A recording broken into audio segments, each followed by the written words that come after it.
Welcome to a muzzled chat. Wow, this is a cool day. This is awesome to have you back, Adam. Thank you. Now, it's going to be obvious to the listeners or the ones viewing. It's like, James, change your clothes because we're going to go. Right? You're wearing the same thing. Now, we're literally back-to-back episodes. Right. You even got to see Arthur as he was heading out. So, holy smoke, I'm like super blessed, super excited. We need more of the Muzzled Chat community to grow backbone. Yeah. Right. Be excited. Yeah. Because your story does matter. You can help other people in their walk here, in their lives. What has blessed you? What got you through your tough moments? What issues do you see in the world around us, and how help us create a path forward to ensuring a better tomorrow for our children, for all of us? Yeah, do what we can, right? Exactly. Yeah, I like this forum. I never really thought I would, but I do like to talk. I've always been told I should have been a lawyer. That was definitely my calling when I was going through the education route of life. And just the way it works, right? So I called you today just to talk about maybe getting together to do this again. You already had Arthur coming on the hot seat, and the way my day worked out, I actually had an opportunity to be here in the same place and time as Arthur as he was leaving, and be able to thank him personally, face-to-face, for the introduction to you, which was something I was trying to do through the website because technology and I don't get along. We've already established this. So, and I'm not going to waste time trying to figure out how to verify my email or whatever it took for me to put a comment on this. Sign into a profile. Right. I had stuff to do. Like I was carving the other day, and I wasn't going to waste whatever time that was to do it. So I didn't get an opportunity to thank Arthur. That happens for a lot of listeners even now. And with time, I'd say more so than YouTube, spend the time on the Rumble, right? Create that Rumble account. Let's support a free speech platform more so than the tyrannical ones. Right. But yeah, a little update. Since last you were here, I had the opportunity to swing through and see you in your moment. And you have a freaking gift, my brother. Like, thank you. Yeah. Yeah, but it wasn't just in my moment. You rolled up while I was carving, yes. But you got to see, I thought it was great because you got to see product of my walk with God right there at my house. He met you out in the driveway before I ever even got to talk to you, Stephen. Right. And just to elaborate a little bit on that, just the way God works in a person's life, Stephen's been a 10-year mission of mine. He is somebody that literally was dropped in my lap once again, outside bothering my wife, and my wife sent him to me to get rid of him. And instead of getting rid of him, I sent him $30,000 in work that year, gave him a trailer and everything else. And I just saw somebody who was lost, and I saw somebody who had a talent that could use it to better his life, and I did my best to get him there. And even though he screwed up many times, as over, we all do. Oh my God, this guy is a train wreck half the time. But it doesn't matter in the 10 years. Because from where he came from, his lineage, his upbringing, he never had a chance. This is a guy who was called roadkill. He was ran over by a dump truck. Wow. He did 14 plus years in prison. He never had a chance in life as the way most people would look at it. But he was sent to me, and in the last 10 years, he has watched a lot of people die. He has, been bouncing around living this really hard life, but he always can come to me for that little bit of touchstone. Right? Like he just knows that my house is a safe haven for him. He's going to get usually some food. He can earn a few bucks to get the gas he needs, whatever. And because of that, he honors my home. Now, my wife can't stand him. He did a really good job of pissing her off real early in our relationship to where she's like never going to let this dude in. Right. But she also understands that I am never going to cast him out. Because I know what he is to me, and I know what my job is. I call them my God jobs. They are my God jobs. They are people that were brought to me to help them benefit from what I've learned in this walk that we've been talking about. And yeah, he showed up. I was coming back from a job estimate that Sunday morning, and of course, he is out of gas, rolling in front of Generation Church 10 minutes before it's about to get stupid busy out there because it's 10:15, 10:10. They got a 10:30 service going on. Oh, wow. And he is the truck right in front of me when I pull down my own street, and he is just creeping. And I don't know who it is at the moment, but I could start seeing him like hand out the window, and then I realized, oh, this is Steven. So I started heckling him, and the people at the church that are doing traffic control start getting nervous because I'm heckling him hard and this and that. And I was like, don't worry, guys, I know him. And I just basically throw it in neutral. I pushed his truck all the way down the road using my bumper guard just to keep him moving. And I just got him out of their way, made sure there was no commotion for the church service, pushed him all the way down the road into my driveway, where he then was able to borrow some tools to, change his spark plugs out. I gave him a 5-gallon thing of gas because I always have some fuel on hand. And for that, he, did a little bit of cleanup around my property. And you were actually there to see the exchange between him and I about how much he was going to get for what he was going to do. And he wanted to like grab scrap metal and go to Scottsdale and do all these dumb things with no license, and the truck is barely running. And I'm like offering him money to finish a job that I needed done, and he just didn't want to stay long enough to do that. But that's okay. He was gone when you and I walked off the property. He was already gone, right? Like he left the tools there. He's somebody that I can trust just enough to always do what he's supposed to do. He's not going to bite the hand that feeds him. And like I said, he is a local. He grew up in the neighborhood right across the way from me that has a lot of lost souls, a lot of drug users and whatnot. And I mean, they're always out there looking to steal stuff. So Steven is that little bit of protection, I think, as well.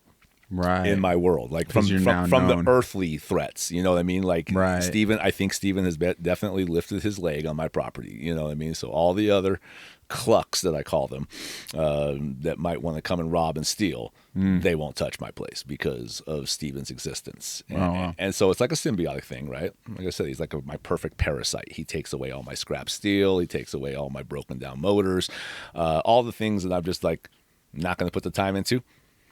He takes them and he profits off of them somehow. And it's just like I said, it's like a safe place for him to come. And I thought that was great that he was there when you showed up, just because I said, man, there's just so many different people and different ways to relate and find God. And like Arthur being here right before me is the perfect example of this once again, right? Arthur and I are two completely different Christians. I don't think there could be a further apart almost, like in the way that we approach how we do our thing on this planet, our walk. But it doesn't really matter, right? Like Arthur and I loved what you touched on in our last one, where it kind of was educational for me to where we could focus on our strengths. Right.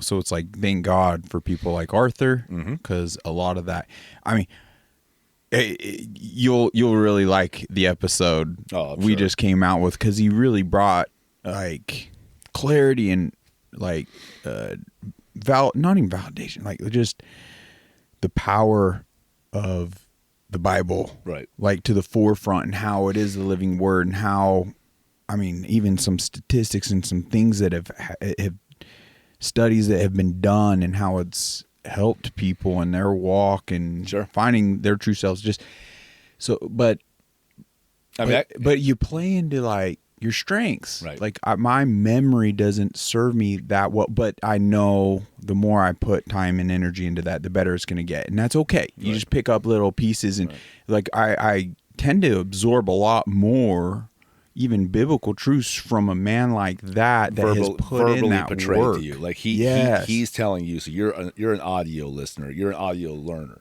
There are people that learn from reading. There's people that learn from seeing. There's people that learn from doing, and there's people that learn from hearing. And I mean, I'm kind of the learn from hearing and learn from doing. I do comprehend reading well. I mean, I can read and comprehend very well. But it doesn't commit to memory as much with me. When I hear it, excuse me, it definitely resonates with me a lot easier. I can regurgitate those things a lot easier, which is why a man like Arthur is so invaluable to me.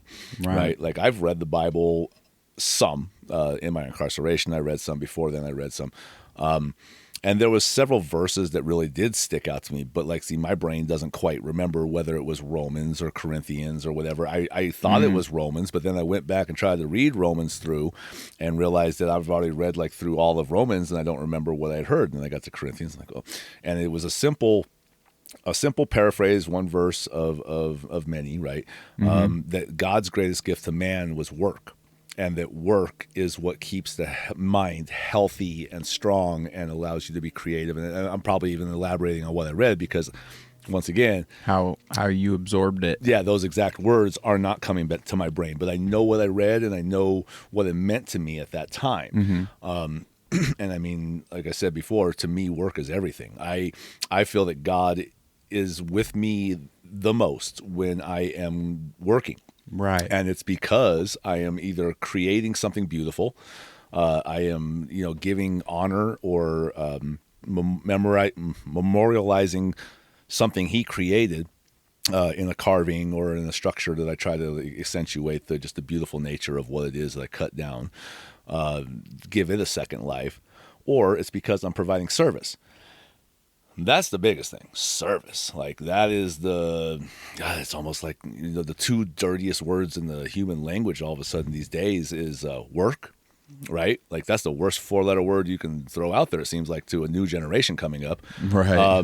And I mean, they'll drop the F-bomb all day like it's nothing. You say the word work, Yeah. they're running. They're like the monkeys, right? Well, this was cool. Like I saw you head bobbing and you're doing the carving. Like you were thoroughly engrossed.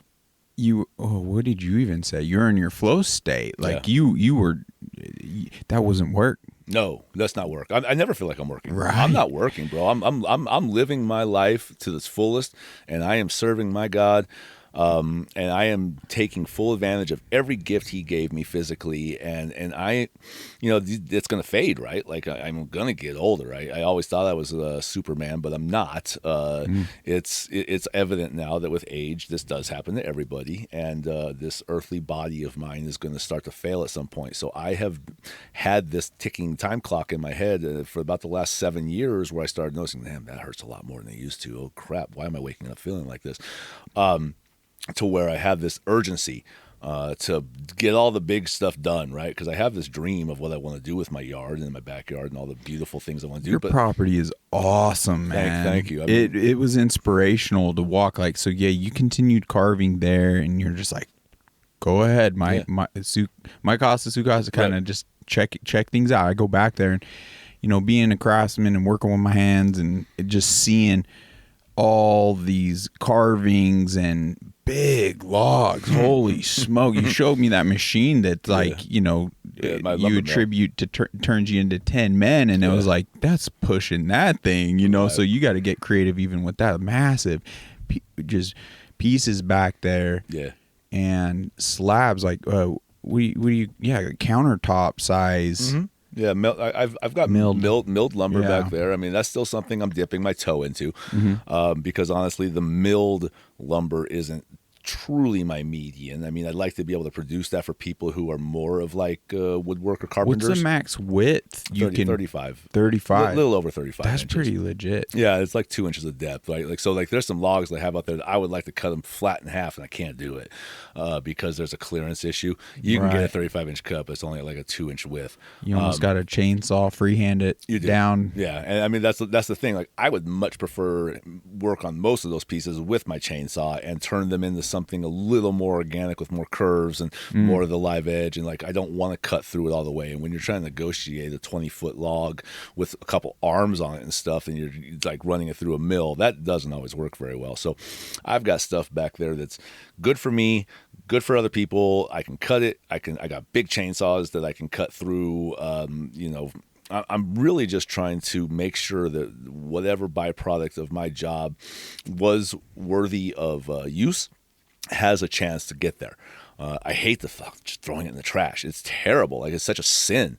We are so wasteful as a society these days, and this is all back to where we start talking about corporate and sucking at the teat and all. I mean, like they have turned us into these limp, worthless, need to, like, we are so dependent on them, you know what I mean? And everything is disposable. And you know, we were talking about poisoning your Big Mac, right? Like, I mean, like, seriously, they just have you so bent over in this world. Yeah. And we didn't foresee this, you know, like, as a people back in the colonial days and stuff, we did not foresee this. We were escaping tyranny and all of that stuff. We were trying to get out here, and capitalism was great because you could, like, chase your dream and be your own man, and like, no king was going to tax you without representation and all of this stuff. I mean, that was the whole thing. But what's happened ever since World War II, basically, when you have this monster of a person in Hitler, like, trying to take over the world, and everyone has to rally against it. And then we ended up being this, like, industrial machine as well, because we had to, like, rise to the call and, you know, beat him at his own game type thing. And then the government decided, well, I think we're just going to go ahead and dominate everybody as well, right? Like, that was, so they just started dominating us, and corporations started buying their way in, and everything just started turning into this, like, everybody has a job now. Everybody has to have a job. Everybody needs to make money. Everyone and their dog. Right. Everybody needs to make money to stay on top of this American dream, right? But the reality is, like, we've become this disposable, just, I don't know. It's like everybody hates what they do, it seems like. You know, you're doing it all for ungrateful children that are entitled. You know what? With Arthur, and I think we're going to really dive into this, and I'm excited this next following Wednesday. So folks, like, tune in. But we can get immediate reprieve from all of that by seeking the relation with God. Like, it's crazy how he can take all these anxieties and stressors and give you more resilience, energy to take on more bandwidth, to take on more, and even a clearer path to playing into your strengths and your role to having the positive impact, fighting back on this tyranny. Because that's the thing about tyranny, like, it wasn't going to end with Hitler. No. I mean, we got guys like Trump even out there. I'm sorry. I mean, I think you might be a Trump supporter, but I personally think he's a demon as well. I really do. He was a terrible person his entire life, and he wanted to be president. He's a egomaniac. You know what I'm saying? He is somebody who has bankrupted himself multiple times and always let the little guy take the hit, all down the line. You know what I mean? He's a gambler. So the thing is, so much of that, like, has been pushed. Oh, once. The thing is, like, so I've described it in a sense, like, we all knew the arrogant billionaire known as, like, Donald Trump, but then again, if you even dive into a lot of, like, his family life and this and that, like, they're arrogant might not even be the best word, but it's interesting because once he started going after the deep state and very deep pocketed, like, corrupt organizations and individuals that, by no secret, like, own these corporations and these media sources, like, they turned everything they had against that man. So the reality of it is, like, maybe I'm not perfect. He's not as big as them, maybe, but he's big. And branding, I mean, like, these days, that's all about branding, right? Trump has always been a brand since the early '80s. You know, like, when he started he was a tabloid slut. You know what I mean? Him and Ivana and all the drama. Like, he's like, how do I get on the front page? I want to be on the front page all the time. How do we do that? Sex scandals. That's the best way to do it, right? So through all the early 90s and whatnot, that's all you saw was Trump's sex scandals. And then he kind of disappeared out of the limelight for a little while. He became a household name, but he wasn't really in. And then all of a sudden, you know, now he's going to be president, but he's going to be on the GOP when he was always a Democrat. You know, it's like, he is, like, to me, he's the perfect example of, yes, we got a bunch of jerk-offs in this world that are running things, and it's fight fire with fire. Like, great, let's have him as a leader, because he is just as big a scumbag as all the rest of these scumbags, and he will fight them head on because he's not a true politician, right? Like, he's a completely different entity, but it doesn't mean he's good. None of them, in my opinion, are really good. I think there's too much corruption in all of it.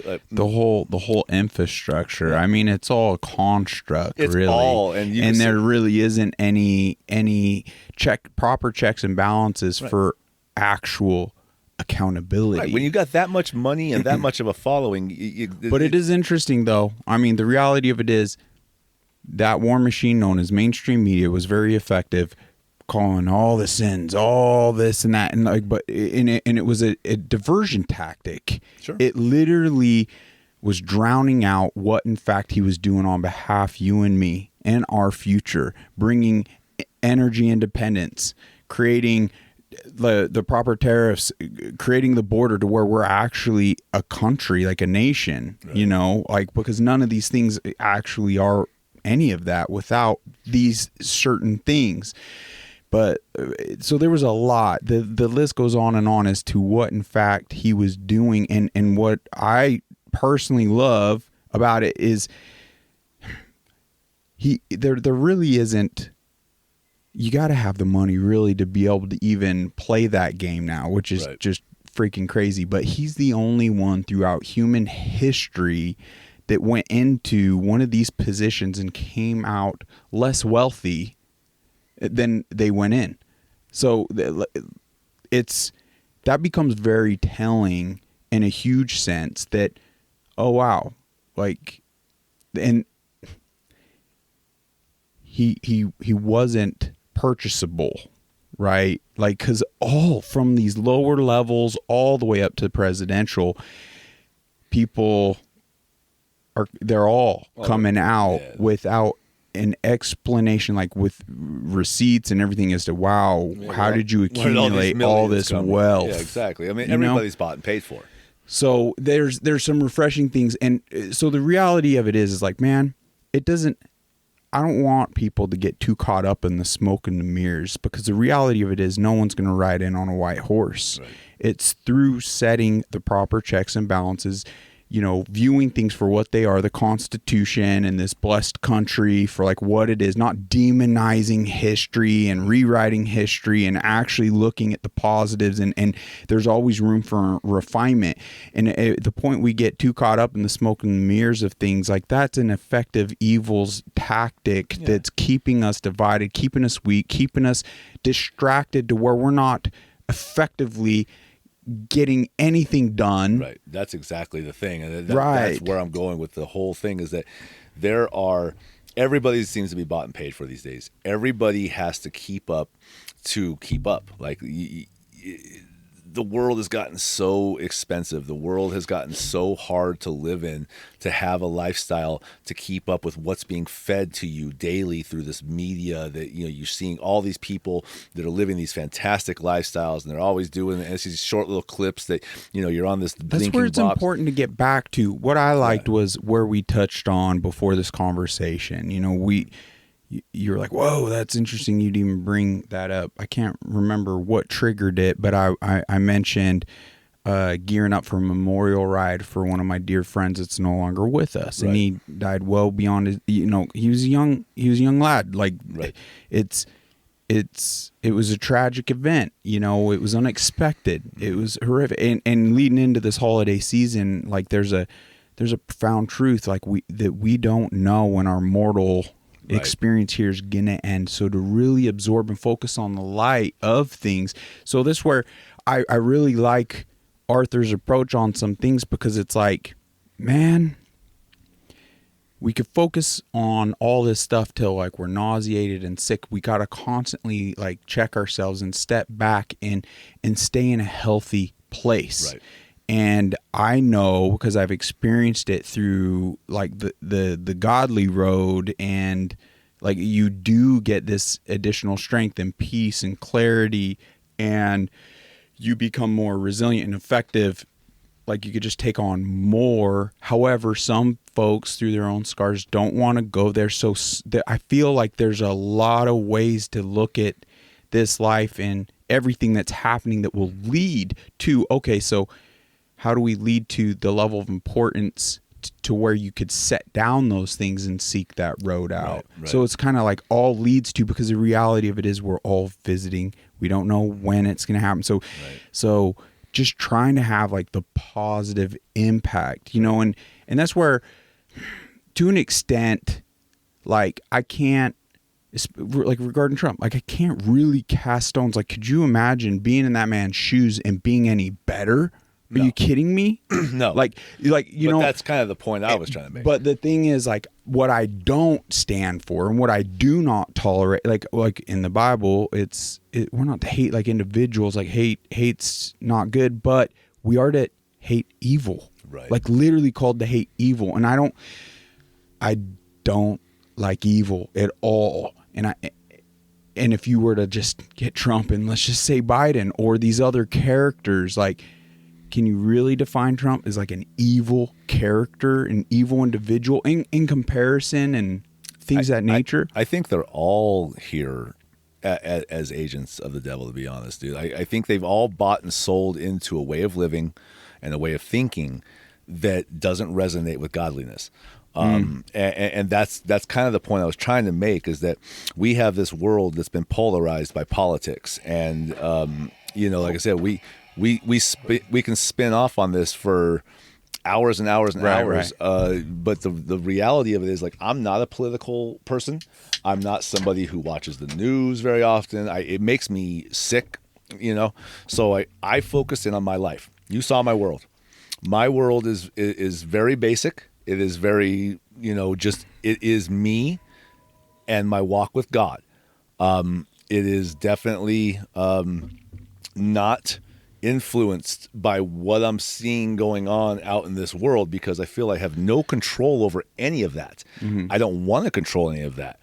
If anybody that is seeking God is paying attention to the stuff that's going on in this world, and it starts to overwhelm them, right? Like it starts to sour the whole world. It starts making people feel like this is worthless, this is pointless. There's nothing we can do about this because it's gotten so far, it's gotten so bad. There's so many powerful people that are in control, and it's devastating to your hope. And that's the problem. Like, we as the little people, right? We are the little people. We're just individuals that were born into this world with no privilege, no nothing. We are. That's the worldview, though, right? Because in God's eyes, no, we're all equal. But that's what I'm saying. Like, you have to be able to divide those two things. And I don't think a lot of people can do that anymore. Yeah. They can't divide that anymore. There's just so many labels and so much branding and so much bull. It's all out there designed to confuse and get everybody completely off subject. Yes. And that is exactly what happened just between you and me right now. Because we were talking about, the simplicity of work and how that is what my whole life is basically work and servitude. And I am so honored to be a servant for these individuals that I am given the opportunity to serve. And it's become a bad word in the mouths of people to be a servant of any kind. Like, nobody wants to be in the service industry anymore. You can see it everywhere you go. Everyone's looking for help. You can't find good help. And if you go into some place these days, you are not going to get served properly. You are going to be treated like you're bothering them. You're going to be treated like you owe them. Everywhere you go, there's a frickin' now a line for a tip, even though the person did nothing. Oh, you know what I mean? Right. They did nothing. It was just a person taking your money at the register, and you're supposed to tip them for that all of a sudden. And it's all just done to guilt you into tipping them. And it's like, what do we do? I mean, I don't get it. Like, the highest honor, Jesus was washing people's feet. You know what I mean? Like, the highest honor that a person can have in a Christian life is to be a servant to somebody, to truly take that person and take care of them. Yeah, we need to be able to, all that construct, we need to be able to see past all that smoke and mirrors. Right. Because it was strategically done to divide strong men. Exactly. And based on everything, whether it be the belief, whether it be the politics, whether it be an individual, whether it be our skin pigmentation. Right. Or our church. Everything. And that was we got to be able to set that down and see more internally, like, correct. Yes. That was one of the main reasons that I wanted to come back and talk to you so soon was the church thing, because I never in my life would ever want to offend somebody like Arthur. Like, you and I had a very raw conversation. I think he's your greatest champion on that episode. I know, but that's because he knows me, right? But like, people like Arthur who are very, very, very in love with their church. and very involved with their church, if they would have heard the things that I was saying last week, there's a possibility that might have got their hackles up a little bit, because I was basically saying that churches can be wrong. They can be evil. They can guide people in the wrong direction, and dogma can be a very dangerous thing. And I mean, I think it's great that there are people like Arthur in this world. See, that's the thing. I know Arthur would would agree exactly with what you just said. He would. That's why it's so important for, and that's something we even touched on when I brought two gentlemen to this situation, that fireside. He was like, "Look, keep it up, keep continuing on the path you guys are going down," right. Because and that was so refreshing that he wasn't trying to pull all of us into that church. Right. He doesn't need that. He's secure in his faith. Correct. He's happy. He's content. He's really living by experience, like walking in those footsteps, just positive and enlightening. And he always holds in reserve, though, his desire to see a guy like you or a guy like me to come to that church, because in his heart of hearts he believes that it's the house of God, and and he wants you to know the word, and he wants you to be digesting the word regularly, and he feels in his heart of hearts that is the path there. I think it's pretty much wherever the fruit of the Spirit lies, whether it's in those churches, whether it's in our individual time, to just sit and seek that, pursue that on any level like we're able to, but also have the level of discernment to acknowledge, like, you know, what's healthy even for that individual. There might be a church that is in that fruit of the Spirit. It's just not speaking to you in that positive, like uplifting sense, right. that's gonna bring out the best version of you. And there are churches out there that will preach hate. You know what I mean? Like that exists, you know? And I think that's probably the thing that I wanted to touch on today the most, was the whole thing about how people are scarred by church. I was scarred by church. And it prevents so many people from coming to God or being able to find God, because you cannot. I touched on Reuben last week about how I mentioned Jesus' name and he turns into this insolent child. Yeah, right? Reuben. Okay. Those two names, Jesus and church, are just so tied together, right? That there's a lot of people in this world that they can't accept the life of Jesus as the light and the way to God, because they came up and they were introduced to a church, and then something went wrong with that church, or something about that church just really rubbed them wrong. And they look back into history a lot of times and they see all of the terrible things that happened in the name of God, right? Like the Inquisition and the burning of witches and all. I mean, there was terrible things done in the name of God. And it's been going on ever since God's, come around in people's world. Like, people have been killing each other for God forever. And I think that most of us believe that that's truly missing the spirit, right? Like, those people had it wrong. That was a dictator, that was a king, turning it into a weaponized thing, basically, to where they could make the little people go out and do terrible things so they could gain more power. Just missed it by a long shot. Oh, they missed it so bad. But because those things happened, we all need to humble ourselves constantly, right? Because we all, in our own selfish, self-serving, self-seeking desires, or what have you, like, get it wrong. Right. We all get it wrong. We get it wrong all the time. I got it wrong. I'm probably still getting it wrong. I mean, no, seriously. Like, I feel that there's a lot of, and maybe, like I said, my job right now is to be doing my job, right? Like, I feel that fully. There's only so many hours in the day, and I only so much of me to go around. So, like, in my heart, I think you're just trying to spread caution for folk in all of that, but you do see that organized religion can be a blessing. Oh, absolutely. It could be a wonderful thing. But they butt heads. Like, I just left the presence of a very good client of mine today. Like, I was out there doing some work for her, and I asked her if she had watched the podcast, and she's like, "Yeah, it was awesome, blah, blah, blah."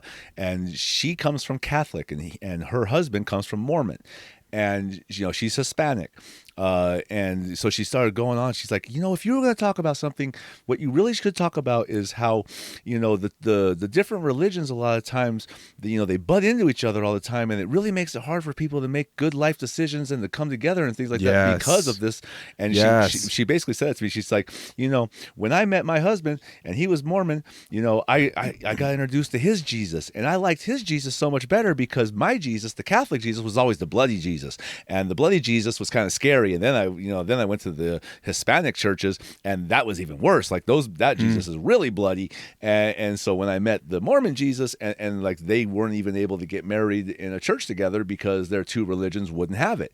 And then their kids, like they had kids together, and now all of a sudden those are mutts because like neither church would accept them and so she ended up finally converting to Mormonism because she wanted everybody to be embodied in the same church and accepted.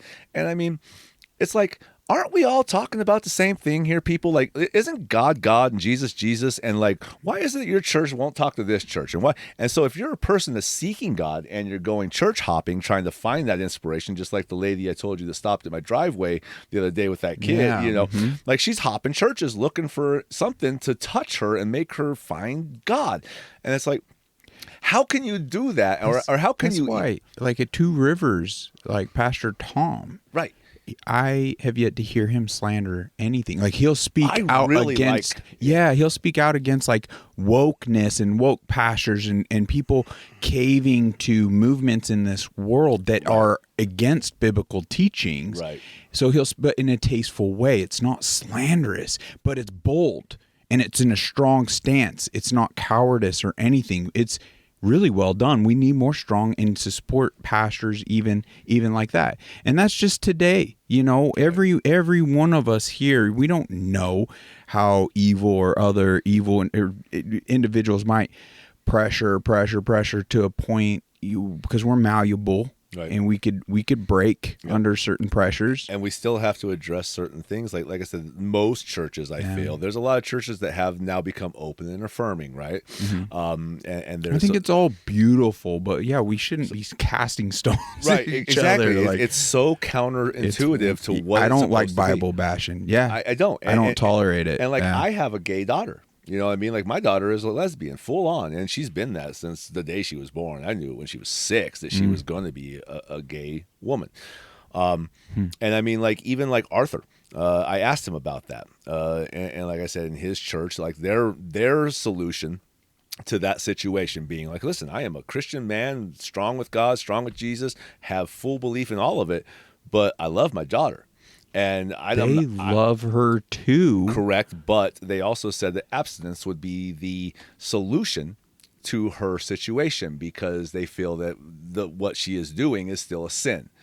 And now, like I said, this is the thing about the Bible that I really wanted to. It's a 2,000-year-old book, right?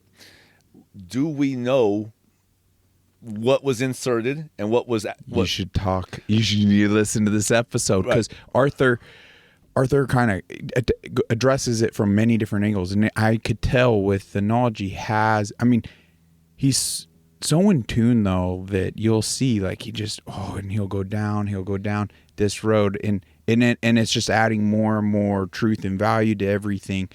But we bring it back and it's essentially like, is this the living word? Like, is it, has it been, how did he word it? It's been translated. Is it truth? Yes. But he goes from multiple angles. One of them that he touched on was the scrolls. The scrolls, what were they called? Not the Dead Sea Scrolls, is it? Yeah, the Dead Sea Scrolls. Right. Man, I'm hitting these buttons. Like, that's so funny. Shout out to Jesus. But, the gifts he brought that I have yet to use. I mean, like, even this, we'll pull it out.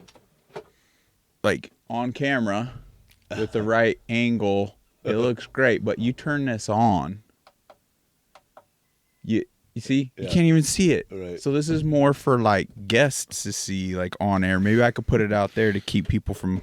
my dogs. Or the recording in progress sign that's hanging there. I know that I keep forgetting to hang. Yeah. That's so funny.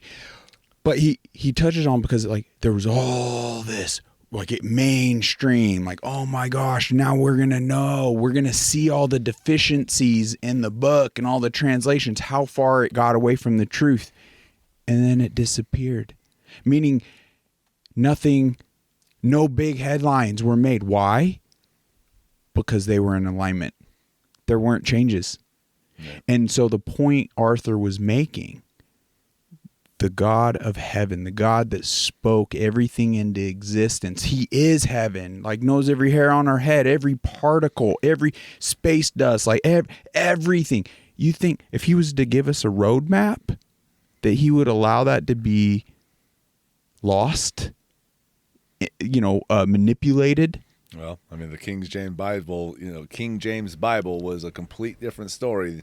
I mean, the key points are the same. This will be a discussion we should have with all here. Three of us. Yeah, right. Because, yeah. Like I said, because we kind of would spin it in circles because I know what was just discussed and right. I can't do it justice because I'm not as biblically learned as Arthur is. And I guess I'd rather just kind of touch on the point of this, that no matter what that book says, no matter what the Bible says, however you translate it, there's a lot of people out there that would say that, yes, this is 100% wrong, homosexuality.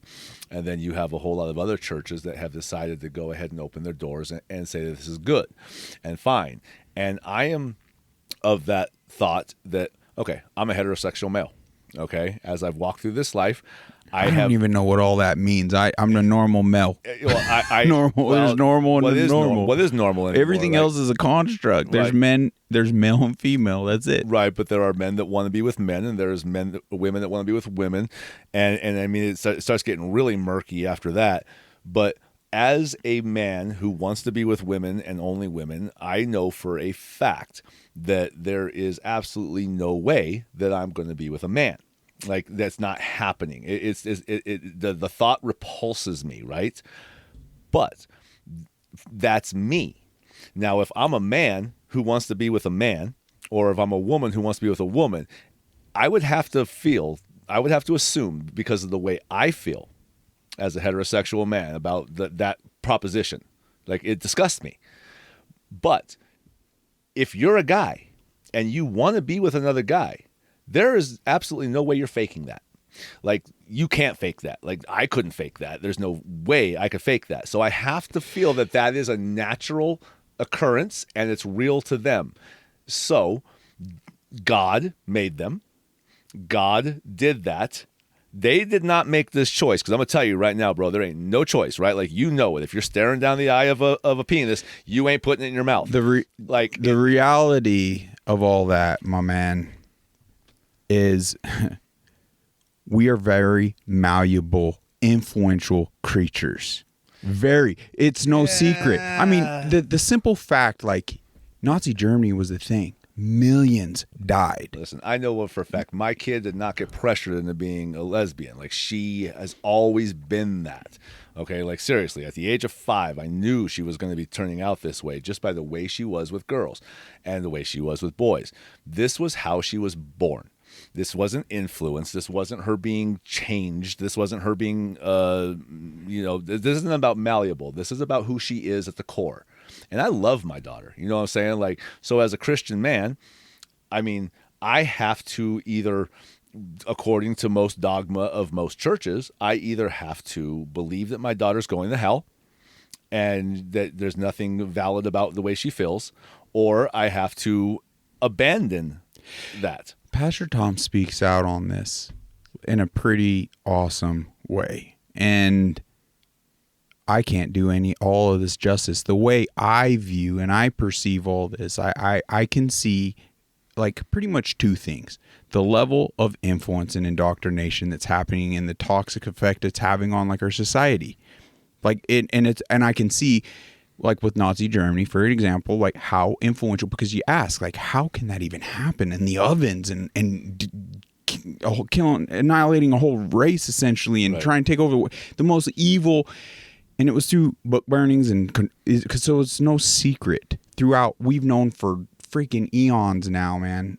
you control the information, you control the masses. And they used fear. Like Period. they scared the living shit out of their own people. It was like us or them. So to like not potentially acknowledge the level of influence on like just environments and around like that is very real. But also secondly, I also feel the bio warfare like side of things has gotten to a biohacking that we as the civilians like can't even comprehend. So I feel I know personally what mankind was able to do with Lyme's disease and creating that dating back to the Cold War. That's old school biowarfare.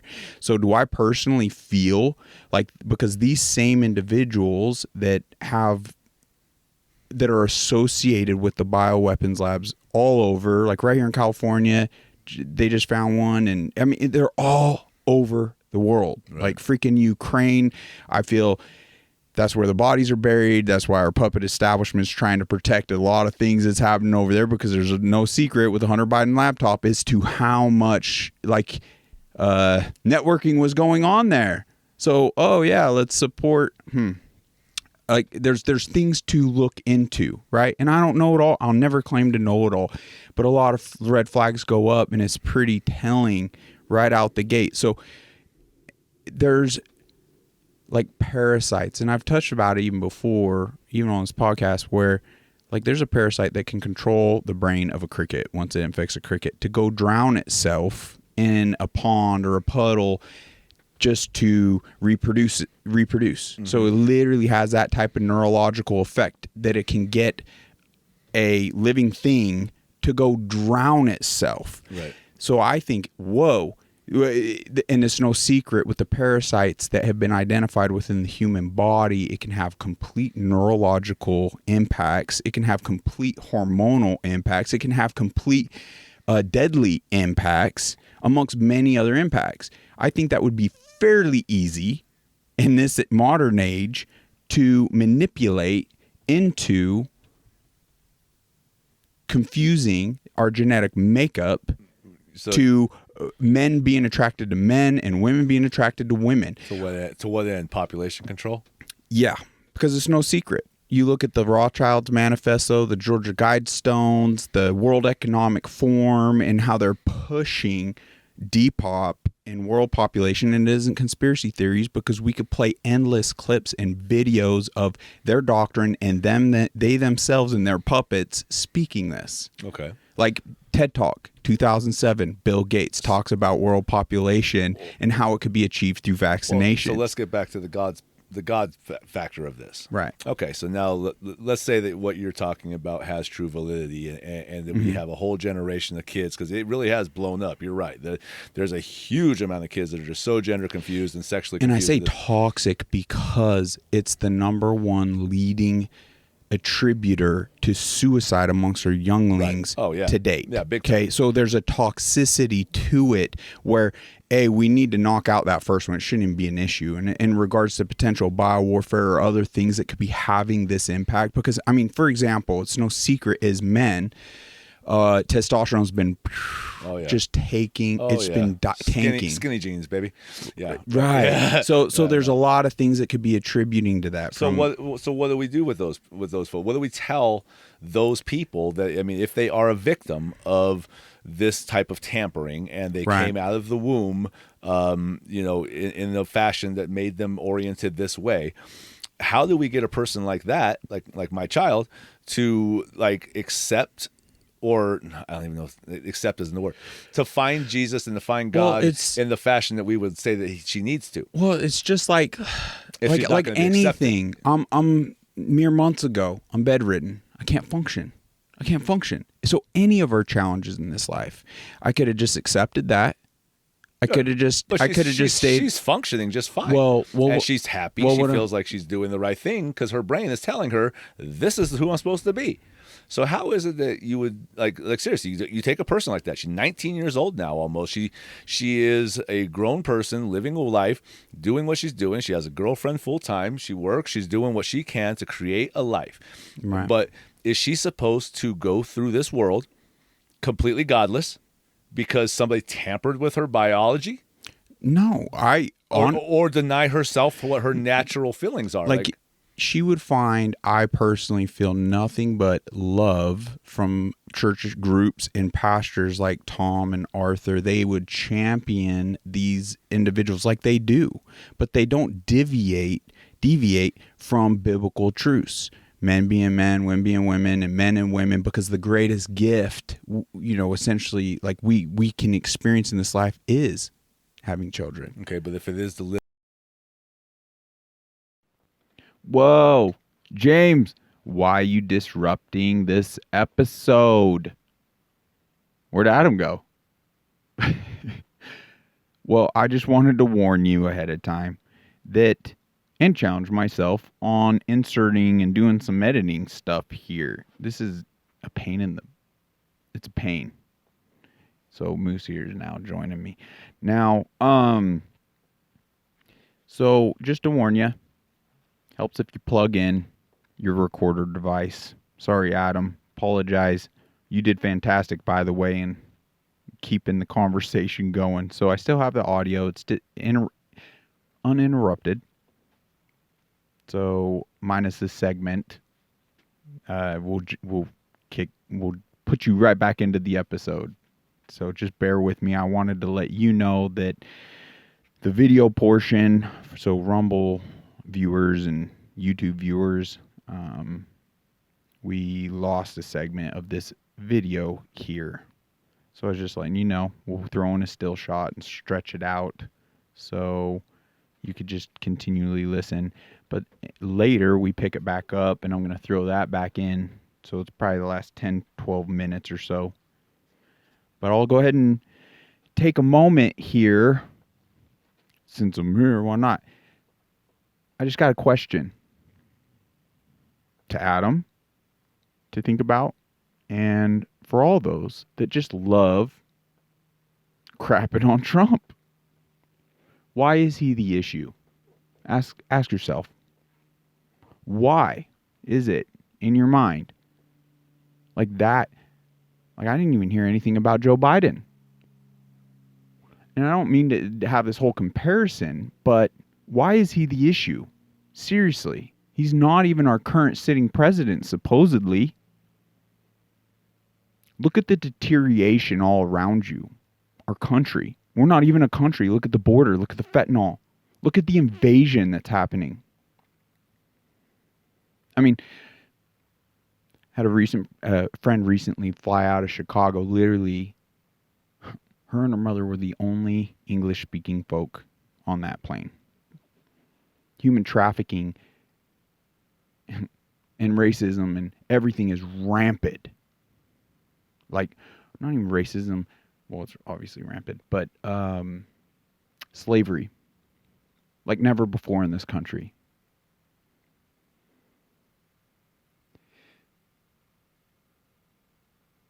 Let's quit lying to ourselves and gaslighting ourselves and drinking the Kool-Aid to like mainstream media. Why is Donald Trump the issue here? They're trying to demonize that man to this day.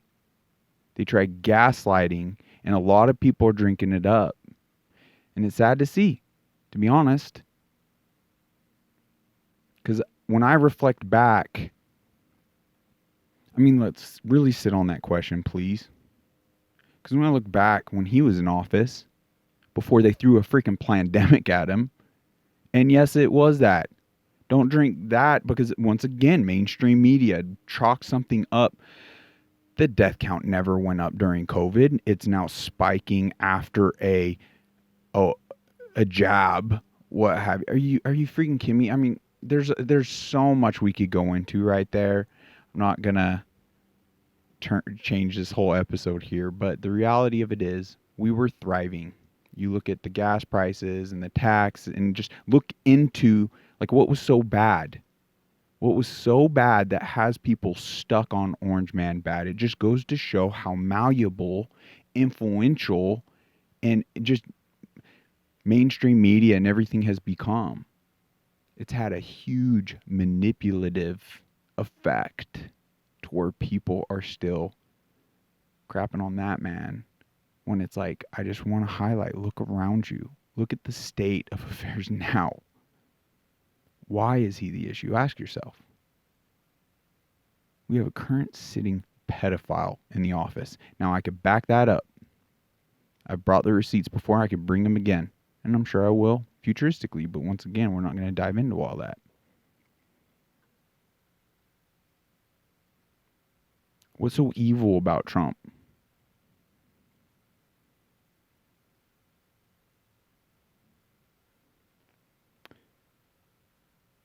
When I look at this puppet administration, I see nothing but evil. Satan is here to lie, deceive, destroy. That pretty much sums up this current administration. And let's be real. Biden fights wars with a teleprompter each and every day. Pretty much. And loses that battle every single time. Doesn't even know what he's doing. He can't even fulfill the role of a puppet. So who's pulling the strings? What's going on? Let's be honest with ourselves. Let's do our due diligence. Let's actually not just take the talking points of the war machine and do our homework. And actually use our own discernment. Because if we're not going to do our due diligence, who are we to even talk on these things? And cast stones as though we're not sinners ourselves. I can genuinely see. So once again, I'm getting too into it. I apologize. But let's just ask ourselves, why is he the issue? And then be honest with ourselves. Wow.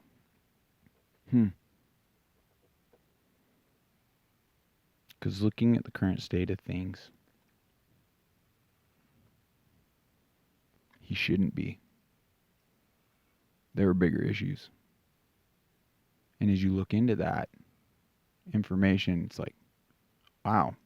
Because the reality of today, I'll take a mean freaking tweet any day and $1.79 gas.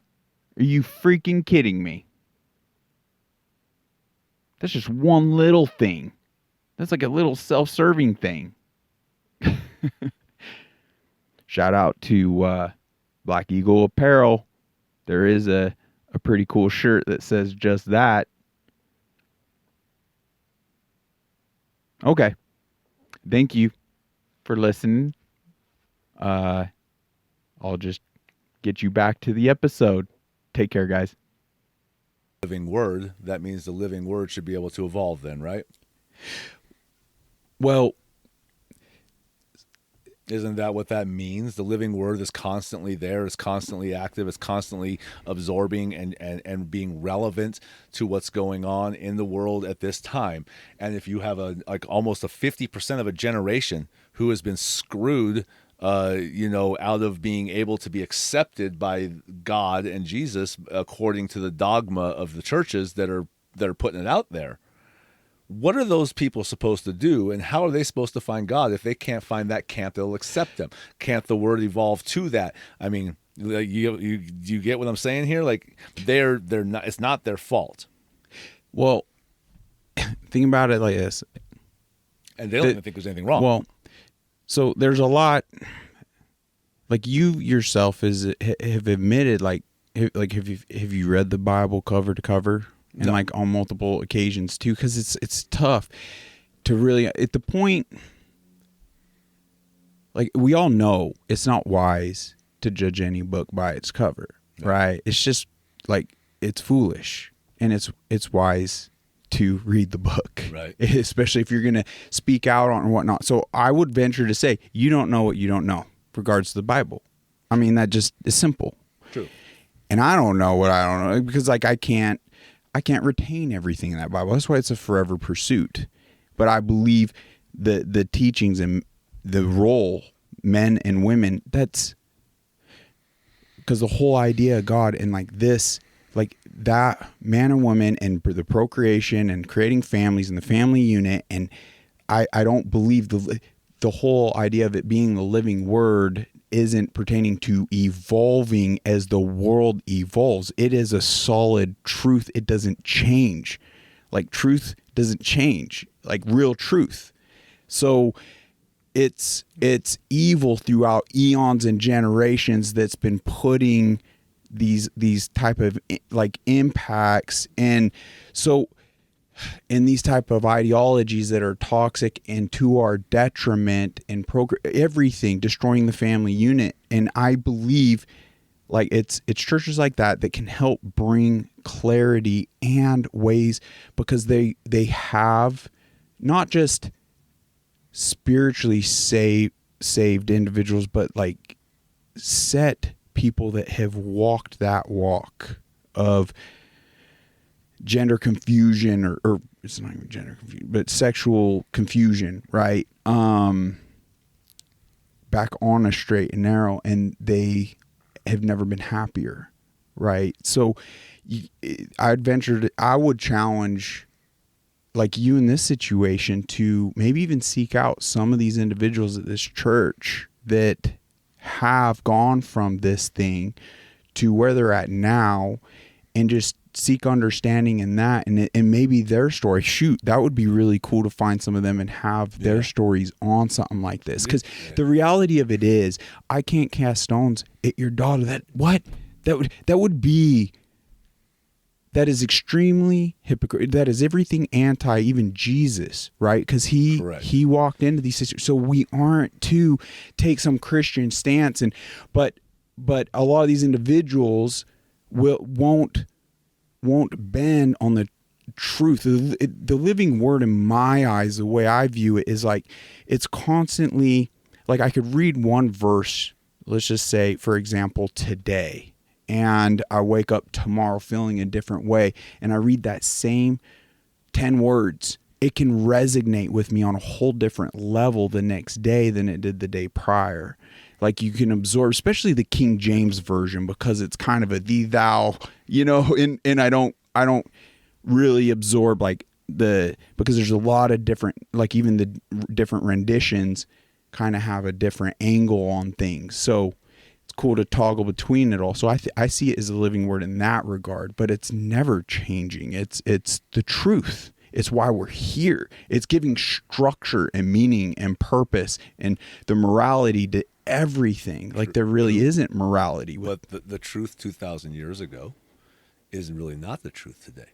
Because like I said, like you said, we've had so many generations of evil that have been meddling on this planet.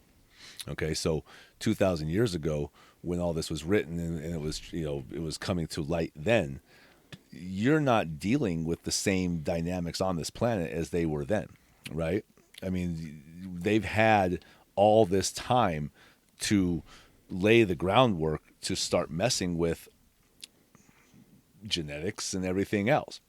So no longer is it just man and woman getting together and copulating and having a child. Now you have bioengineering involved. You have all of this craziness that could be affecting the outcome of that union. And now that union has created an innocent soul who is completely wired differently than maybe they would have been if what you're proposing is legitimate. Then those people are literally hitting the ground as innocent and without hope. And so they're stuck in a situation where they either have to subject themselves to somebody trying to reprogram them, basically. Well, it's not even what's crazy with some of these. That's why I'm saying the most powerful stories we could probably now get on in this regards would be someone that's walked it and lived it. That would be the most enlightenment I feel like you and I could feel we could actually understand, because we can't effectively understand your daughter's situation entirely because we're not her. True. Right? So I think that would be the closest real way of capturing and articulating, because I don't want to say it's a brainwashing or anything, because I can see personally, like on the indoctrination side of things, like, man, how people could get lost in that smoke and mirrors and confusion of even the sexual ideology. Whereas, like, man, if people get, let's say, scarred, marred, what have you, or Repelled. get brought in, educated in perverse ways, like sexually. That's why I believe as we grow up, there's just different times, to learn certain things, and we shouldn't hypersexualize children, right? It doesn't belong, and that can have a detrimental impact. And I think in a huge way, these blinking boxes are having that impact without us even really knowing, where people are learning these things or getting drawn to these things. Like right there, I can't. Like, thank God. Yeah, too young. I didn't have this during those awkward, perverted stages, and like where I was figuring things out. I would have been this would have fed me into a sexual fetish, undoubtedly. Sure. Like I would have been a sexual freak. Yeah, absolutely. 100%. There's a bunch of them out there. And right? I can see how once you kind of get that and get put on that path at a too early of a developed age, now it becomes a walk of like just an orgasm. Mm-hmm. And then it doesn't even matter at the point you're getting an orgasm, what does it even matter where it's coming from? Right. What sexual orientation, like what now? So in a way, like, and I view sin not as like a lot of Christians, like this whole damnation, even though I believe that, yes, like spiritual death is more important to focus on in life there than our even mortal lives, right. like fully living this, because we're all visiting. Right. So it's like, I could see how I'd be led down all that. Oh man, where is it going? You're talking about you would easily go down the path of bad, basically, if you were subjected to this at an early age. Right. And I could see that most of these kids have been. Right. And the blinking box has been their entire life. I mean, like they cannot feel okay without it. Like you take it away from them, man. And like, so it's been a way to like virtue signal for folk. It's been a way to get on like movements, get attention just out the gate. Mm-hmm. And you could see with the early teens, like, man, you do the most ridiculous. I do the most ridiculous things for some attention sometimes. Yeah, Girls Gone Wild, man. Like, seriously, like that was just unbelievable, right? When that first happened, and you saw how simple it was to get a good person to completely throw away all their morality in a moment of, hey, I just want to get some attention. Right. Right. And I mean, as soon right. as you put a freaking camera on them in a group setting, they become a completely different person. So that's why I want to say, like, never discredit the impact of manipulation and atmosphere and influence. I mean, it's true. Like I so get that. you connect some of these things. So ultimately, it's like, but just like anything, it's like, so it's not a perfect parallel, but it's the same opportunity for anyone. Just accepting that this is just the way it's going to be. I'm just going to be a freaking vegetable, right? I can't articulate words anymore. I'm just deteriorating. And it's like, no, I value my existence here. So like, this isn't normal. I can view that. And that's the thing, viewing it like biblically, this isn't normal. Like, to get out, like, I don't like, there's this many genders, my man. There's zero. Right. That's all a construct. Right. Like biologically, scientifically speaking, 2 genders. Biblically, 2 genders. That's all it is. Everything else is smoke and mirrors to create all this confusion and division and toxicity.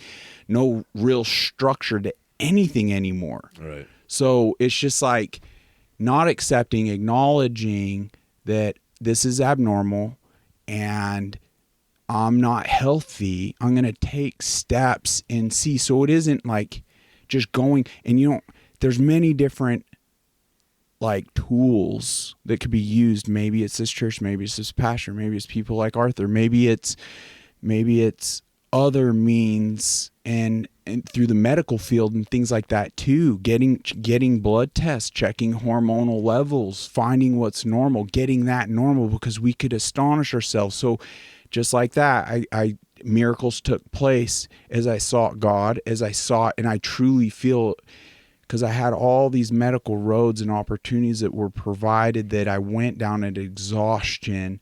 And I feel like God's hand was involved in that, but it was just preparing me for more life lessons. And then finally he orchestrated the road to where I am where I am now. And I'm still dealing with some things, but it could be the ultimate test now of like real faith. You now have all the tools, James. And that's the feeling I'm getting spending time around Arthur, where I have the tools. I just need to fully believe. Right. And it's going to happen. Yeah. So I wouldn't view any of this as like manipulation. At the point you're getting a feeling from someone like, there's too much judgy or what, man, go somewhere else. Find someone else, but don't, if they're speaking out on you and you're instantly getting offended or something, was like, wait a sec, did they just string a cord of truth within you? Right, and now it's your internal scars that we talked about that the other day. Right. About when does the offender become the offended, or vice versa? Like if you're the person who's so offended by everything, when is it that you are considered the offender? Because you're offended by everything, and so therefore you are the one being the problem at a certain point, right? You know what's crazy? Pastor Tom talked about one of these stories. It just came to mind of these two ladies, and they got like married and they were living this life, and I can't remember the specifics as to the one, but there was just something she wasn't happy about. She sought salvation. She ended up being saved. She broke off the marriage and she started pursuing men and this and that, but come to find out, like she's still dating, still figuring things out. But this other lady that she was married to is now married with a man with a child. And like, man, to get even those stories, right? Because before, like, this was all self-serving. It was selfish. There wasn't life. There wasn't the family unit. What true meaning and purpose was there for that? And now by her taking that action, I hope she's celebrating. And I imagine this is a really good feeling now looking at, wow, like what miracles, what took place. So if anything, I'm just saying, just like that, to sheer exhaustion, just now going down these roads, taking these extra steps, medically, blood work, religion. The religion one we shouldn't be condemning, we shouldn't be casting stone, we should be embracing everyone with open arms and with love and support, and being like, look, how can we help? Right, because it's so dangerous not to do that. Like, that's what we talk about, just like people like Hitler, and like there's probably been dictators throughout history that they had this fear of being whoever it was they were at the core, because of somebody judging them. And what terribleness came out of them, because they pretty much spent their entire life trying to hide some terrible thing that they were so ashamed of that they just like tried to blow up the world instead of trying to like come to terms with what was going on inside of them. And like I said, when I look at somebody like my kid, who, aside from being 18, 19-year-old selfish, which they all are, and trying to like spend her time doing for herself right now and getting herself on her feet. Like I could tell you would go to war for her. You love her. I will kill people for my daughter. Like, I would kill people 100%. And she knows that. And I love her too, man. And it just pains me. Like I see that happening, and I know there's a more meaningful, blissful existence. And I believe if you really address all the things, like God himself, are you kidding me? It's like, just like the Bible, and you question the Bible, and throughout eons and eons, and you bring up a valid point. I believe every believer at some point really does question and focus on that. But even then, that almost is capping everything and limiting faith until you put in the time, and then all of a sudden, like he instills, like, every word in this, James, is a roadmap, and it's true, and I've made sure it's there for you. And you have that moment of clarity, and you're just like, whoa, like, and it, like, bro, then really things happen. And I just know that can happen for all of us. This can happen for your daughter. This can happen for her girlfriend. This can happen for... Well, I mean, I said, like, we're different in some ways. I haven't digested the Bible like Arthur has, and I feel like you've probably digested even a little more than I have.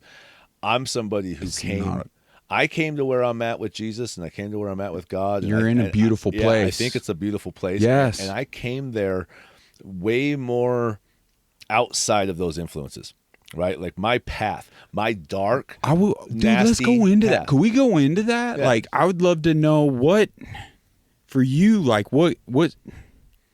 You know what it was for me? Let me put it to you like this, because I grew up Catholic, and I told you that, and I got sent away from the church based on just being shunned on the paces, right? Like my first communion, my grandma came out to do it because I had missed the opportunity to do it with my class, and so she comes all the way from Colorado. She's all excited. She's dressed up. And we're sitting in the church waiting, and we basically got sent away because I wasn't allowed to do it apparently, and it was just like rules and rules and rules. Why are all these rules here when I'm sitting here trying to like do my first Guys communion? like us rebel on that. Yeah, right. So like that's pretty much what sent me off.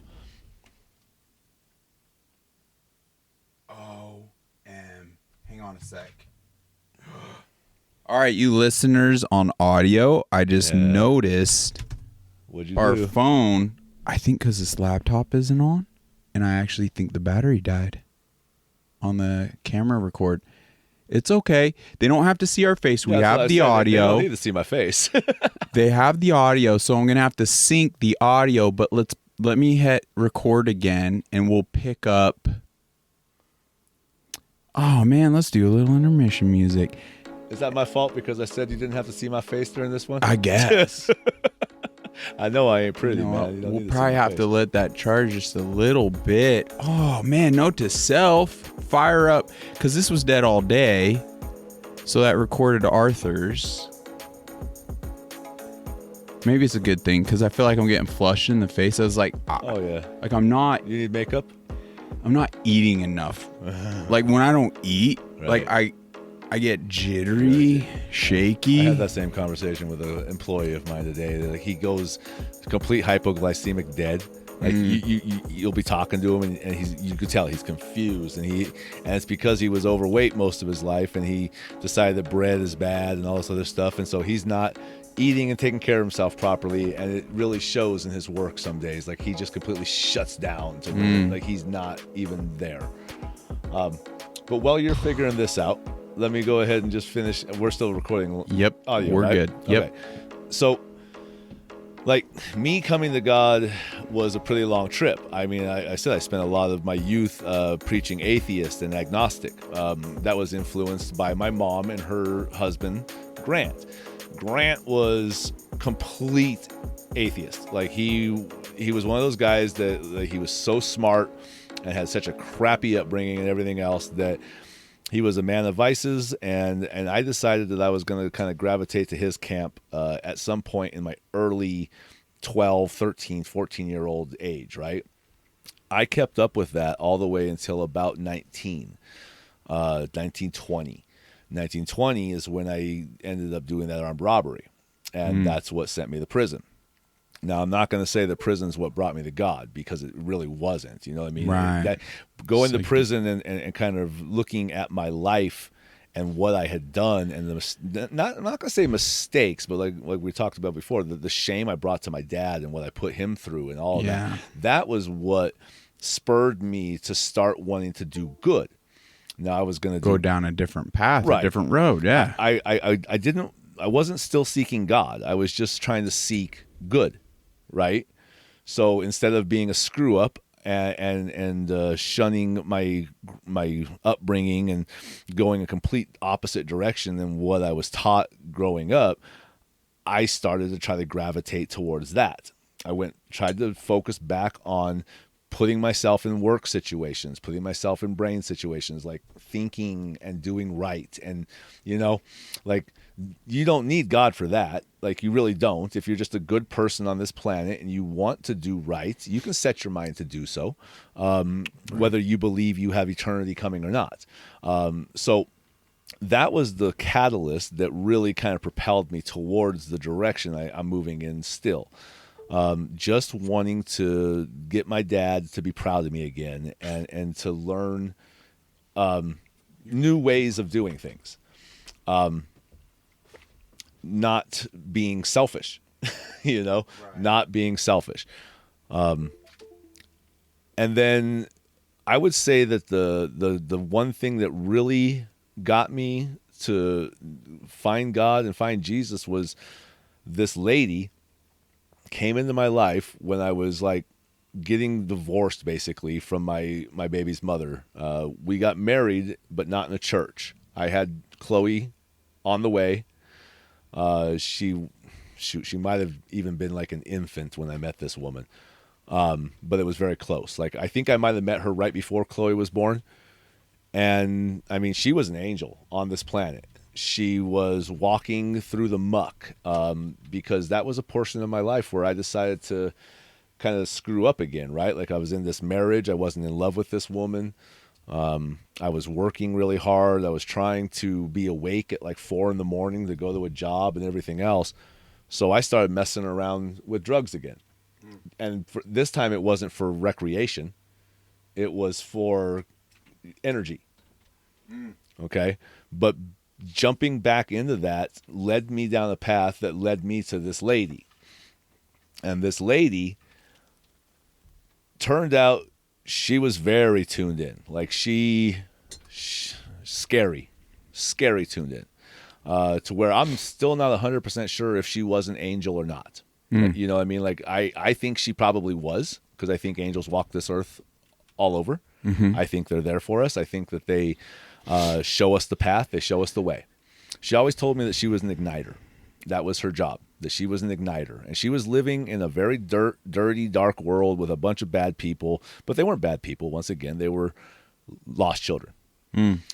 And she lived a very frugal, just like she needed people to help her get from spot to spot to spot, because she was so busy putting her energy into fixing people, igniting them, finding what was inside that person and boom, make it blow up, make it become. And that's what I needed, because I had stuffed all of my good down, you know, and I was using the drugs to hide it. Like I told you before, you burn a life down with this stuff. No conscience. It's easy to do when you're high.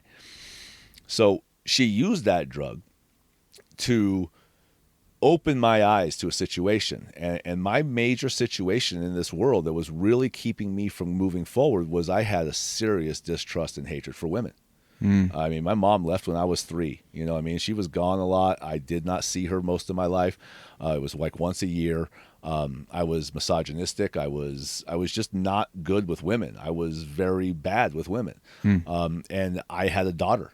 Like, I just had a daughter. I had a daughter that I was going to have to be a father to, and I was going to have to run a household and have a household that was legitimate. And that's not something everybody knows how to do. You know what I mean? Like, especially if you grew up in this world where you had 2 working parents and everything else. I had one parent available. He was working all the time. We were wild, you know, but we did what we were supposed to do. But we never had that example growing up. This woman taught me all of that. She taught me how to do that. She did things that creeped me out. Like, I swear to God, she dropped a tree on me one day, man, from miles and miles away. What? A eucalyptus tree came from 3 houses over. I watched this little cloud as I was on my way to where I was going, and I was going to, you know, bid a job for this cute little chick in Phoenix. I'm living with this woman at the time. She's helping me make a household. She's helping teach me what a household looks like. I'm supposed to be respecting her and treating her like the woman of the house and all the things I just wasn't capable of doing at the time, right? I was on my way to go be a jerk. And I watched this cloud in my rear view the whole way out to Phoenix from Chandler. And by the time I got to the house I was going, that cloud had become a storm. And it was quiet, but it was there. It was like gray, and it was like, okay. So now I'm in this lady's house, and I'm trying to do my thing. I'm hitting on her. I'm working my thing, right? And we're out in the backyard, in her, you know, looking at some things because I'm trying to do handyman work for her. And we turn around. We're heading back into the house, and out of nowhere, this tree. I didn't hear a sound. But it was a 120-foot tall eucalyptus tree that came crashing through 3 fences from somebody else's yard, and the whips of it just caught me right in the back. Whack, right down to my back. I mean, I turned around. This thing's like in the girl's swimming pool. It's a 120-foot tall eucalyptus tree. They're monsters, you know what I mean? Yeah. Well, all of a sudden, our interview was over. You know what I'm saying? Like, she's got way bigger problems to deal with. I'm not the tree man that I am today at that time. So, like, I'm out. I'm gone. That was it. We're done. So I drive home. And I'm just like freaked out. You know what I mean? Like, I'm freaked out because I know what I just witnessed. Mm-hmm. And the first words out of her mouth when I got to the house was, "How do you like your tree, MFer?" Like, because she knew what I was there to do. And she was trying to teach me something. That night, her and I had a conversation, and it was about Jesus. And that was the first time that I'd ever truly talked about Jesus in my life. Because I needed a tree to fall on me.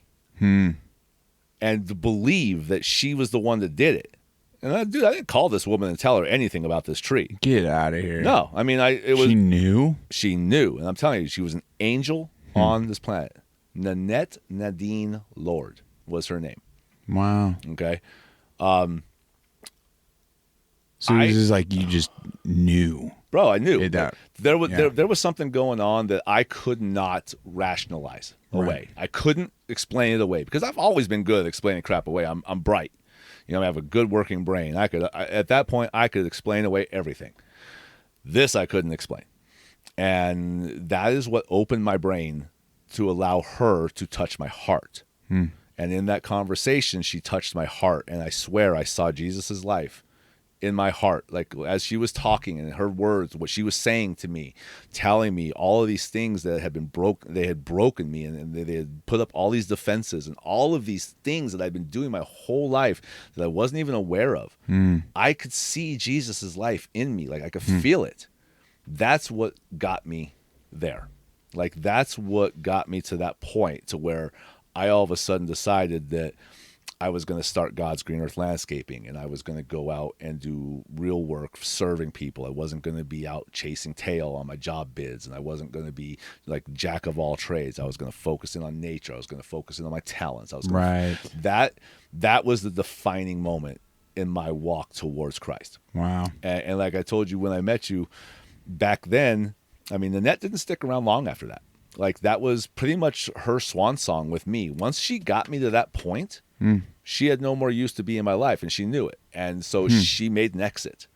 And that opened me up to meet my now wife, Angel. Oh, wow. Right? Like, that's what happened. She broke the bad in me, opened up my heart, opened up my eyes, set me on a path, gave me what I needed to actually believe it, and then let me go. Wow. And I will never talk bad of that woman ever. I mean, even though she did what she did to like make me kick her out, because that's what she did. She did something stupid to make me kick her out. Oh, wow. Took my child support to the casino, you know what I mean? Like, and spent it. Wow. But, you know, she knew that's what was going to happen. It was perfect. And within a few months, I met Angel. And like, there is absolutely no way I would have been able to maintain a 16-year marriage or relationship like I've been with my wife without going through that. Right? Because I would have screwed it up royally. I promise that. Like, I would have destroyed. Angel is a divorcee. She'd been abused and cheated on by her ex-husband. Terrible things happened to my wife in her life, in faith and in matrimony and everything else. So, like, I had to be, like, really freaking trustworthy. I had to be, like, that perfect dude for her to feel safe and to, like, give me what she's given me, which has been her heart. In ways you each challenged each other, but also set you on, each other on like the straight and narrow. Right. Like, I entered into Angel's life when she probably needed me the most, and she entered into my life when I needed her the most, because I was just starting to find success. Right. But I had no way of knowing what to do with it. I was a knucklehead when it came to money. Cash money all the time. No credit, no nothing. I just walk around with wads of cash in my pocket. It would flow. I got what I needed, but there was never a thought for tomorrow. Angel was a completely different animal. And like I said, she was kind of on the tail end of a career that she was trying to get out of, I think, in her heart. She'd been doing it for 30 years, taking care of animals as a nurse. She was a veterinary nurse, very good at her job, but on burnout status. Had a daughter that was 14 years old, and she was doing the weekend warrior thing. You know, I got my kid on this weekend. I don't have my kid on this weekend. So she was running around with like the biker clubs and doing all that stuff on the weekends, getting drunk, partying and all that. And like, when we met, there was a balance there all of a sudden. I was able to, we still played for several years, but all of a sudden, like, we were together. So it wasn't like it was before, you know. And now we still have those people as, I'll call them acquaintances, Definitely wouldn't call them friends. We see them maybe once a year, once every 2 years, 3 years. But our life is, well, I mean, you've seen what I've built in just 6 years' time, and that's the third house we've lived in together. Wow. Okay, so I mean, we've been together a long time now, and we've had a good amount of success. And you can call it monetary success. My house is homey. That's exactly what you said when you walked 100%. in. The energy, right? Like, that's all her inside. I mean, I have my little touches in there, but like, that's her. And the outside is just like, dang. You know what I mean? Like, what's this guy doing? You know, but it's just energy. Like, I have that energy. I was ignited. And Jesus was the thing. Jesus was the thing that had me dancing in the bars. He had me outside my house when I was single at 11:30 at night, unable to go to sleep. And I would literally be in the entryway of my home dancing to music in my front stoop. It was crazy. Wow. And there's my angel right there. That's awesome. Let me look at this recorder. We are, as always, already an hour and 22. Yeah, we just do this, don't we? We just go, bro. I love it. I love how, man, and that's the thing.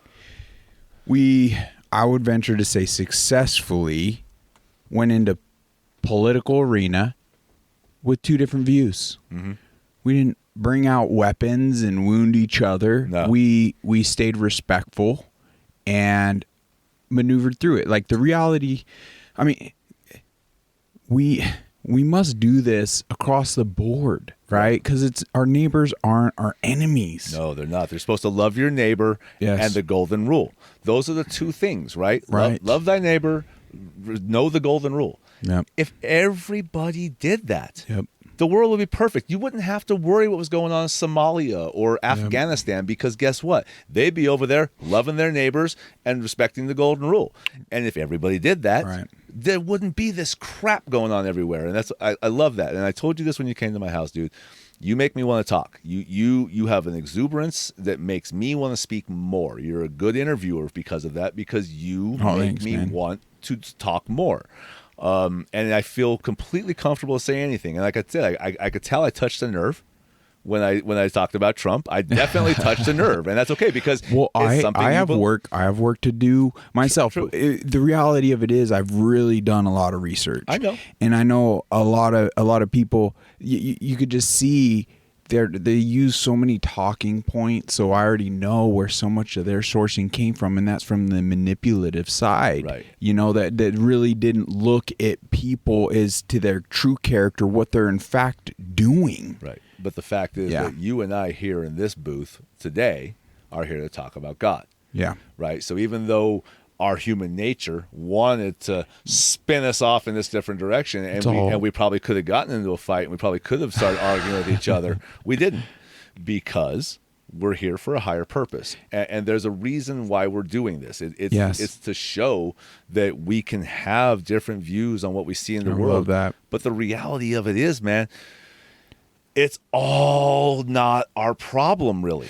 You know what I mean? Like, if everybody just focused on their walk to God, forgot all the crap that we'll all be led to what the role we're supposed to be even led to do. We're all wading through shit. I mean, like, we're all wading through it. Like, this world that we've been forced into, this pigeonholing, these cubbies, these cubicles and assembly lines, and all of these menial jobs that pay our bills, that make us hate what we do every day, that make us want to go home and seek all this debauchery to engage us after we've done, gave our 40 or 50, 60 hours a week to the man, basically, to make them stinking rich, and then we get our ducats, and then we have to go home to a bunch of kids that have like done nothing but look at the blinking box all day, and a wife who probably isn't happy because she's either working or at home and feeling she's missing out. We need to tap into like our real true selves. Correct. And so much of that is not this temporary body we're given. It's not. And I don't know what people do with their times. You know what I mean? Like, I don't know what advice to give to people as far as what to do to get that out of you. I was very blessed when I said, like, I met this person ignited me. This person, I was in an opportunity and time and space where the money made sense. what I had in front of me made sense, and I was able to beset myself upon a path that got me to financial freedom and doing something that I love and being able to serve people day in and day out and have this legacy of just service that I've given to all these people for 20 years, and I really hope to continue. I was super blessed by that. I can't say that everybody's going to have that type of situation come up to them. There's a lot of people that follow the line their whole life. They went through college. They ended up in a job. They don't like anything that they're doing, but they feel so stuck. And I don't know what to tell those people except for it all still always is going to start with you. Yep. And how you wake up every morning and how you feel about what you're doing. You can turn anything that tastes like shit into candy if you just sprinkle the right attitude on it. Like seriously, it's not hard if you change your attitude. I'm digging holes for a living, man. That's like some people's worst nightmare. I dig with a smile. Ruben and I, we have a great time doing it, man. Like, we enjoy it. It's fun for us. It's a challenge because we want it to be. I started my morning unloading 4 tons of dirt and brick out of my truck and trailer this morning by hand. You know what I mean? Like, that was a good cup of coffee for me. That was, yes, sir. My back hurt when I got up out of bed and everything else. But by the time, I'm hanging upside down. I'm doing all this stuff in the morning to even be able to walk straight before I went out to fire up my trucks. But by the time I was in the back of those trucks shoveling, I didn't feel any of that pain. Ruben and I are just there slinging dirt, like enjoying it, having fun, talking, chopping it up. It's possible. You know what I mean? Like, it's not drudgery. It's not unvalid thing. It's about attitude. And it's about knowing that you are loved. It's about knowing that Jesus is right there with you. It's about knowing that everything you're doing does have a purpose. Right. There's a reason. You don't need to know the reason, man. Be happy for the oxygen. Right? Just be happy you woke up breathing today. Because you're going to wake up not breathing someday. And where you wake up might really suck. Like, you think it sucks now? Think about how bad it's going to suck there. Right. Right? It's a challenge we're all faced, but yeah, perspective, attitude is... It's everything, man. It's so much, When man. you have it in your heart, when you have Jesus in your heart, when you have God in your heart, when you know it for a fact, you know it. There is no, I think I like this. I think I believe in this. I want everyone around me to think I believe in this so I can be a part of their clique. That's not what faith is, and that is going to do nothing for you. It still makes you feel like a poser. It makes you feel like a fraud. It makes you feel you're just still scared. Like some of the most, God-fearing people I think I've ever met were they're terrified to die. You could tell they were terrified to die. Everything they did. Because they didn't truly believe. They believed in the group. It's about you, your walk, your time, then go join the group. You don't have to join the group to find God, right? Like, finding God will lead you to the group you maybe should be with. Right. Right? That's what it did for me. Well, it's one of them things you don't know. You don't know if you're going to enjoy that swim. You got to dip your toe. You got just hell with the toe, man. Plunge. Yeah. I love diving down in, if it's something I'm not enjoying, then I'm a cannonball type of guy. Right. Like, I like that. Or I have won a few belly flop contests as well. Oh, there we go. Get some style points while you're at pop it. your eyes out of your head when you hit the water. Right. But you know what? You got the cup. Yeah. Yeah. It's easy, but it's not. Like I said, everybody's going to come to it differently. I know that. Well, dude, this is great. I'm sure you're challenging some of the listeners. You challenged me, just everything. I genuinely just want to see people fall into their best selves. Me too. We got a limited finite time, and we just don't know. So every day that is given is just that, a gift. Correct. And let's make the most of it. Right. You should never turn your nose up at a gift. Right. I saw that the other day in some kid. I was picking up Thai food, and this nice lady behind the counter, older, she's like running the whole thing, right? She's doing tables, she's doing the orders. I'm sitting there waiting on my food, and this kid wants a jawbreaker or a bubble gum from the little 25-cent machine, right? Well, the older daughter, maybe 14, says, "I got a quarter." And her dad was like, "Nah, don't do it." This lady sees this happening, and she's like, "Oh, wait, I got something for you." So she dives into her purse and she's digging into her purse, and you could tell it's making these people uncomfortable as hell, right? Because she's like trying to be nice, and who's nice anymore, right? So she comes up with the Tootsie Roll, the pop, the how many licks does it take to get this? Okay. And she offers it to this young kid. That little butthead. He didn't take it. He completely like. I mean, he's not a kid. That'd be like 7. You know what I mean? Like he wasn't. He completely dogged her. Like, oh man, he dogged her, and I was like, rude. I mean, I'm just sitting there at the counter. I just looked at this guy. I said, rude. You know, like just rude, man. So I took it. I was like, I'll take it. You know, so I took it and I ate it. It was stale and whatever. But I mean, you don't ever turn your nose up at a gift. It doesn't matter. Check a gift horse in the mouth. Right. You don't ever look a gift horse in the mouth. That's exactly it. I mean, somebody's giving you something. God has given you this life. You didn't have anything before he gave it to you. Connect, show some appreciation. Yeah, so why are you complaining about your life so much? You know, it's like you didn't have anything before he gave it to you. Now at least you have this. Mm-hmm. What you do with it's on you. That's what free will is all about, right? So, man, I think to wrap up, just kind of like we touched on that last episode, man, the more we could kick out those pedestals and put our pride and ego in check and just take a breath, man. We don't know it all, right? And we don't necessarily have to know it all, but I love what Socrates said. yeah. Ignorance. There's one good, knowledge, and one evil, ignorance.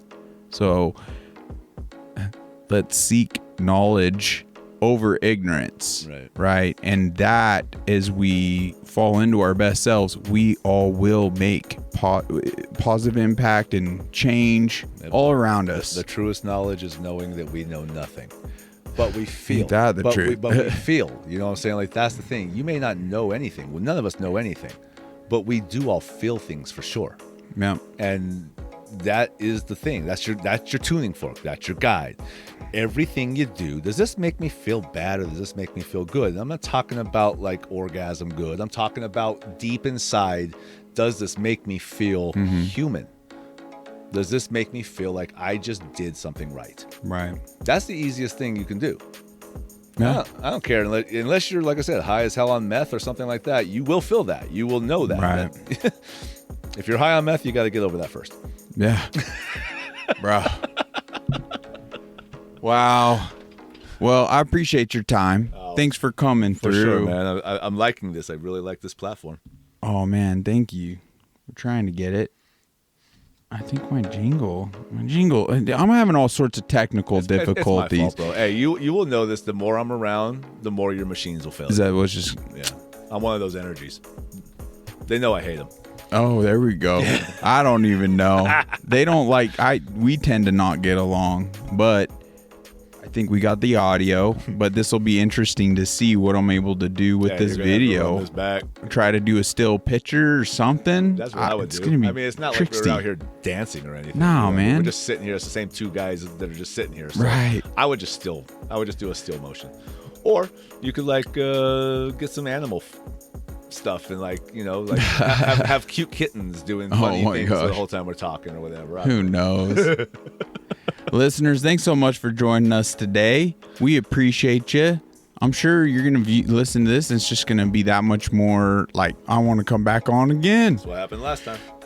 I mean, we'll never get things perfect. It's just a pursuit of refining oneself and getting enjoyment and enlightenment and balance. Like, that is what we're seeking, right? And this is a vulnerable for all those listeners that want to really judge and critique me or you or any of the guests. It's like, man, can you come sit in this chair? Yeah, come sit down. Come sit down. Come chat. Because like, it's a very humbling experience, and it's